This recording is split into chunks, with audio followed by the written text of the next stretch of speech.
வணக்கம் teachers.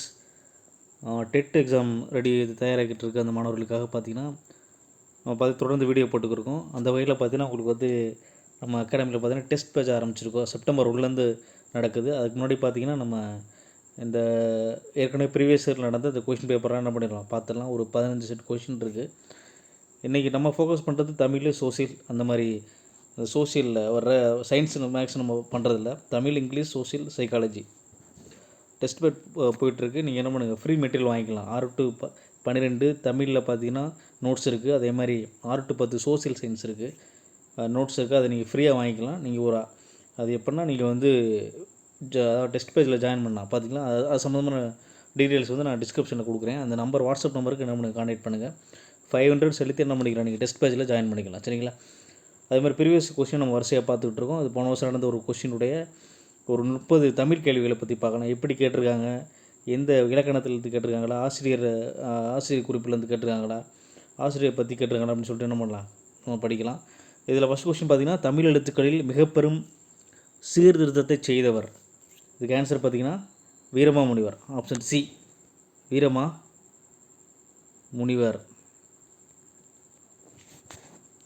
Option C.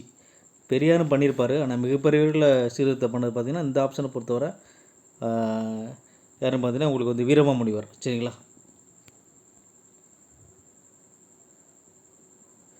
அடுத்து, உனக்கு கதை எழுத தெரியுமா என்ற வினாவிற்கு கட்டுரை எழுத தெரியும் என்று கூறுவது.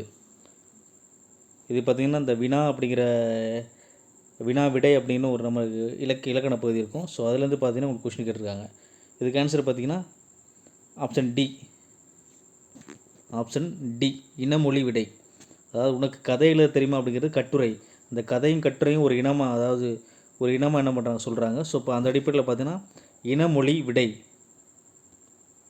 Option D. அடுத்த கேள்வி, டேஸ் என்னும் மெல்லினமை விதம் என்னும் பொருள் தரும். பார்த்தீங்கன்னா ஆப்ஷன் சி, இங், எங்கெனம்.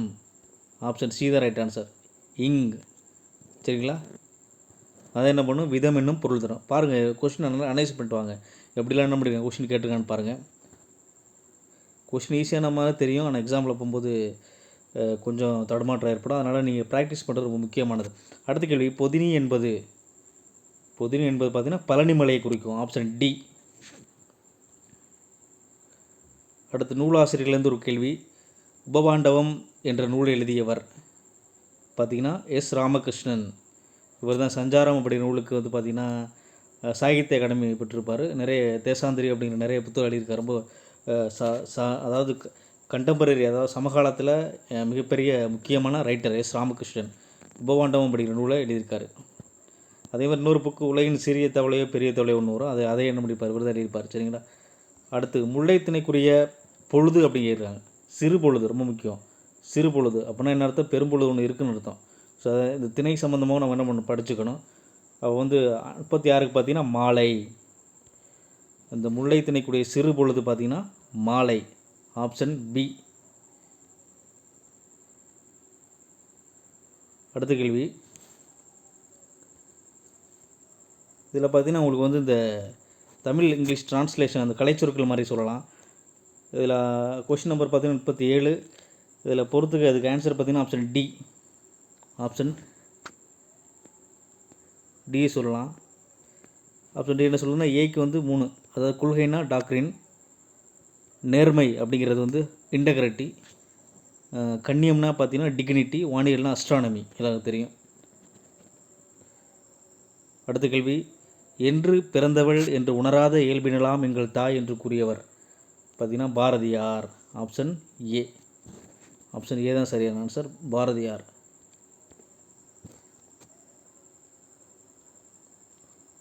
அடுத்த கேள்வி, ஐயம் என்னும் சொல்லின் பொருள் தருக. 39 பார்த்தீங்கன்னா சி. ஐயம்னா ஒரு சந்தேகம் அப்படின்னு அர்த்தம். ஐயம்னா நம்ம பயம்னு சொல்லிடுவோம், அச்சம் அந்த மாதிரி ஒரே மாதிரி இருக்கும். ஆனால் ஐயம்னா என்ன, சந்தேகம் தான் சரியான ஆன்சர். அடுத்து, தென்மலை என்னும் நூலை இயற்றியவர். பார்த்திங்கன்னா சுரதா. நூலாசிரியர்லேருந்து கேட்குறாங்க. அடுத்து, விதித்தல் பொருளில் வரும் வேங்கோல் விடைமுற்று எந்த இடத்தில் வராது. கொஷினை பாருங்கள், நெகட்டிவாக இருக்குது கொஷின், எதிர்மறையாக இருக்குது. எந்த இடத்தில் வராது அப்படின்னு கேட்குறாங்க. விதித்தல் பொருள் அந்த வேங்கோல் முற்று எந்த இடத்தில் வராது அப்படிங்கிறது பி தன்மை அதில் வராது. ஏன்னா நம்மளை நாம் என்ன பண்ண மாட்டோம், விதிச்சிருக்க மாட்டோம். நீ போ நான் போ அப்படின்னு சொல்லி நம்மளுக்கே நம்ம இன்னும் கட்டளையிட மாட்டோம். அடுத்தவொன்னா சொல்லுவோம் நீ போடா, அவன் அந்த மாதிரி தான் சொல்லுவோம். நம்மளுக்கு நம்ம என்ன முடியாது, அது பண்ண வாய்ப்பில்லை. ஸோ அந்த மாதிரி பார்த்திங்கன்னா விதித்தல் பொருள் வரும் வேங்கோல் முற்று எங்கே வராது, தன்மை இடத்தில் வராது. நான் வச்சுங்க இந்த மாதிரி கொஸ்டின்லேருந்து பார்த்திங்கன்னா ஸ்டேட்மெண்ட் மாதிரி என்ன பண்ணலாம், கேட்க வாய்ப்புகள் இருக்குது. அடுத்து வணிகம் செய்வாருக்கு வாணிகம் பேணி பிறவும் தமபோல் செய்யும். இக்குறட்பாவில் வணிகரின் பண்பு எப்படி சொல்கிறாங்கன்னா 42க்கு பார்த்தீங்கன்னா ஏ நேர்மையை பற்றி சொல்கிறாங்க. நேர்மை 42க்கு ஏ. அடுத்து எண்ணப்படுவது நினைக்கப்படுவது கனவு காணப்படுவது ஆகியவை மொழியே ஆகும் என்று கூறியவர் பார்த்தீங்கன்னா டாக்டர் மு வரதராசனார். Option C. அடுத்த கேள்வி, வல்லினம் மிகும் இடம் எது? வல்லினம் மிகும் இடம் பார்த்தீங்கன்னா 44க்கு ஓமை தொகை. ஆப்ஷன் டி வல்லினம் மிகும் இடம். இப்போ இதெல்லாம் மிகா இடம் பார்த்துக்குங்க மற்ற 3. பாவிகம் என்பது காப்பிய பண்பே. இந்த நூற்பா இடம்பெறும் நூல் பார்த்திங்கன்னா இது எல்லாமே இலக்கண நூல் தான். ஸோ 45க்கு பார்த்தீங்கன்னா பி தண்டி அலங்காரம். 45க்கு பி தண்டி அலங்காரம். அடுத்த கேள்வி, நூலாசிரியர் கொஷின் வந்துக்கிட்டே இருக்குது. 46க்கு பார்த்தீங்கன்னா ஆப்ஷன் ஏ அறமும் அரசியலும் பார்த்தீங்கன்னா மு வரதராசனார். எண்ணங்கள் உதயமூர்த்தி, எண்ணங்கள் உதிக்குது அப்படின்னு சொல்லிட்டு உதயமூர்த்தி. சேரமான் காதல் எல்லாருக்கும் தெரியும், கண்ணதாசன். இதுக்கு தான் அவருக்கு பார்த்தீங்கன்னா சாகித்ய அகாடமி கொடுப்பாங்கன்னு நினைக்கிறேன். அடுத்து ஆப்ஷன் டி சாயவனம் கந்தசாமி, நேராக பொருந்திருக்கு. அடுத்து கன்னிக்குமரியின் கூந்தலுக்காக காஷ்மீர் தோட்டம் பூந்தொடுக்கும் அப்படிங்கிற பாடலை பாடியவர் பார்த்திங்கன்னா தாரா பாரதி. அடுத்து தமிழக மாற்றினங்களின் தாய் என்று அழைக்கப்படுவது காங்கேயம் காளை. தமிழக மாற்றின தாய் என்று அழைக்கப்படுவது காங்கேயம் காளை. அடுத்து குடிப்பிறப்பு அளிக்கும் விழுப்பம் கொள்ளுதல் அப்படிங்கிற வரிகள் இடம்பெற்ற நூல் பார்த்திங்கன்னா ஏ மணிமேகலை. குடிப்பிறப்பும் அளிக்கும் விழுப்பம் கொள்ளுதல். இப்போ பார்த்திங்கன்னா அந்த செயலிருந்து இந்த லைன் கொடுத்து கொஸ்டின் கேட்குறாங்க, இந்த மாதிரி கேட்குறாங்க. அடுத்து சொல்லின் செல்வர் என்று அழைக்கப்படுவர் பார்த்திங்கன்னா ராபி சேது பிள்ளை. அடுத்து குற்றியல் ஓரை சொல்லை கண்டறிக 51 பார்த்திங்கன்னா உங்களுக்கு வந்து ஆப்ஷன் பி எஃகு குற்றியல் ஓரை சொல். அடுத்து ஒரு அணி கொஷின், பண்ணெண்ணாம் பாடற்கிறை இன்பேல் கிரைப்பின்றேல் கண்ணெண்ணாம் கண்ணோட்டம் இல்லாத கண் அப்படிங்கிறது ஆப்ஷன் டி எடுத்துக்காட்டு ஓமை அணி. இதுலேருந்து கண்டிப்பாக ஒரு கொஷின் இருக்குது. ரொம்ப கம்மியான அளவில் தான் பார்த்திங்கன்னா அந்த அணிகள் இருக்கும், அதை ஈஸியாக மனப்பாடம் பண்ணி என்ன பண்ணிடலாம், ஒரு கொஷின் வாங்கிடலாம். அடுத்து சரியான அதை தேர்ந்தெடுக்க அப்படின்னு சொல்கிறாங்க. 53 பார்த்தீங்கன்னா ஆப்ஷன் டி தான் சரி. அதாவது ஆவும் ஈ தான் சரி. தகடூர் என்று தர்மபுரி என்று அழைக்கப்படுகிறது, அது சரியானது. ஆப்ஷன் டி தான் சரியான ஆன்சர். அப்போ ஆனால் சரி. முடியுடு மூவேந்தர்களில் சோழர்களே பழமையானவர், தவறு. சேரர்கள் தான் பழமையானவங்க. பரணியை தமிழ் தெய்வப்பரணி என்று சொன்னவர் ஒட்டக்கூத்தர், அது சரிதான். சரிங்களா?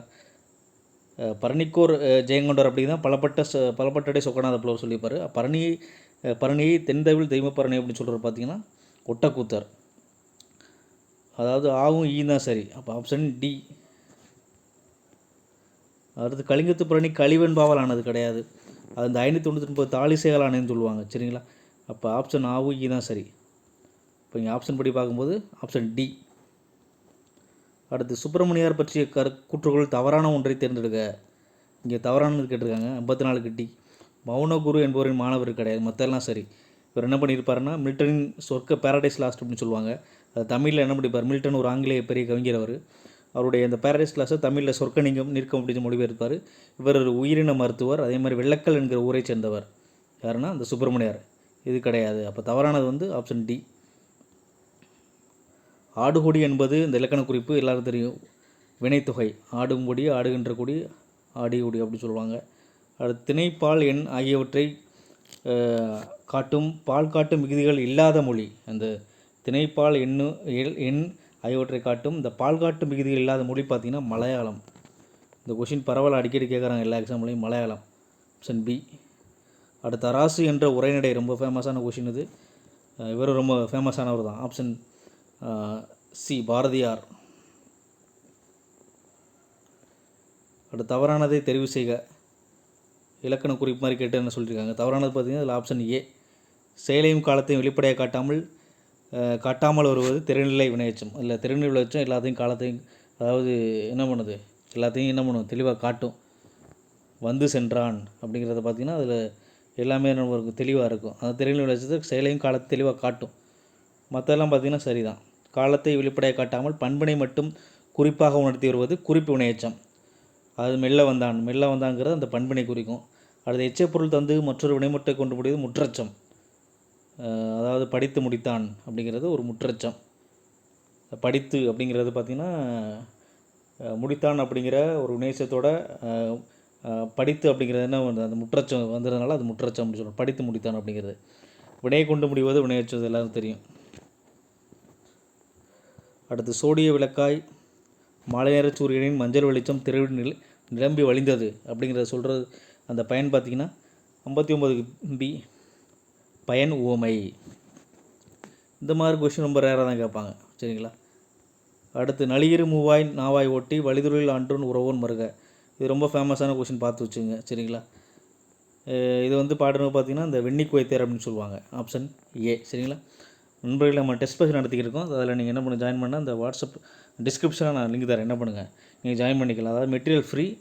டெஸ்ட் பேஜுக்கு மட்டும் நான் 500 பே பண்ணி என்ன பண்ணிக்கலாம், டெஸ்ட் பேஜ் ஜாயின் பண்ணிக்கலாம். செப்டம்பர் 1 பார்த்திங்கன்னா டெஸ்ட் பேஜ் ஆரம்பிக்குது. அது என்னென்ன டெஸ்ட் பேஜ், எத்தனை டெஸ்ட்டு, அதெல்லாம் என்ன பண்ணியிருக்கேன் இந்த டிஸ்கிரிப்ஷனில் கொடுத்துருக்கேன். நீங்கள் என்ன பண்ணலாம், பயன்பெறலாம் நண்பர்களே. தேங்க்ஸ் ஃபார் வாட்சிங்.